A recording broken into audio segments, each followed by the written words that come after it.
हाल ही में पीएम मोदी को अमेरिकी राष्ट्रपति डोनाल्ड ट्रंप की तरफ से दरकिनार किए जाने के बाद मोदी और आईटी सेल ने चीनी राष्ट्रपति शी जिनपिंग को तवज्जो देना शुरू कर दिया है। लेकिन चीनी घुसपैठ का सच अभी भी अनसुलझा है।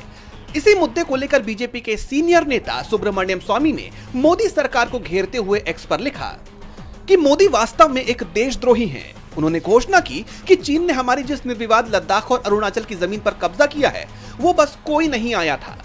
मैं राष्ट्रीय सुरक्षा के इस मामले पर सार्वजनिक बहस नहीं तो कम से कम आंतरिक पार्टी बहस के लिए तैयार हूं।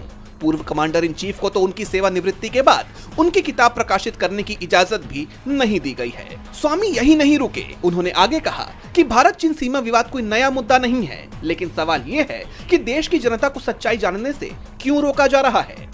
दरअसल एलएसी यानी वास्तविक नियंत्रण रेखा पर चीनी सैनिकों की कथित घुसपैठ पर पिछले कई सालों से सवाल उठते रहे हैं और इन्हीं सवालों के जवाब खोजने की कोशिश सुब्रमण्यम स्वामी ने की है, लेकिन हर बार उन्हें रोक दिया गया। जैसा कि आप जानते हैं कि साल 2021 में राज्यसभा में स्वामी ने एक सवाल पूछा था कि क्या चीनी सैनिकों ने एलएसी पार की है। राज्यसभा ने उनका यह सवाल ही अस्वीकृत कर दिया। फिर 2023 में उन्होंने एक आरटीआई दाखिल की जिसमें उन्होंने 1996 के एलएसी समझौते के बाद से अब तक चीन द्वारा कब्जाई गई जमीन के नक्शे और जानकारियां मांगी, लेकिन इस आरटीआई का भी कोई ठोस जवाब नहीं दिया गया। जिसके बाद 2025 में आखिरकार दिल्ली हाई कोर्ट ने केंद्र सरकार को नोटिस जारी किया और पूछा कि आखिर इस आरटीआई पर जवाब क्यों नहीं दिया जा रहा है।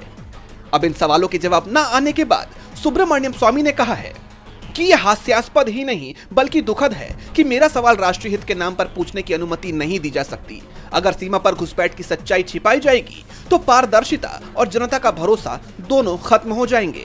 पारदर्शिता यानी ट्रांसपेरेंसी सिर्फ लोकतंत्र की जरूरत नहीं बल्कि राष्ट्रीय हित का हिस्सा है। लेकिन मोदी सरकार पर आरोप है कि संसद से लेकर आरटीआई तक हर स्तर पर इस मुद्दे को दबाया जा रहा है।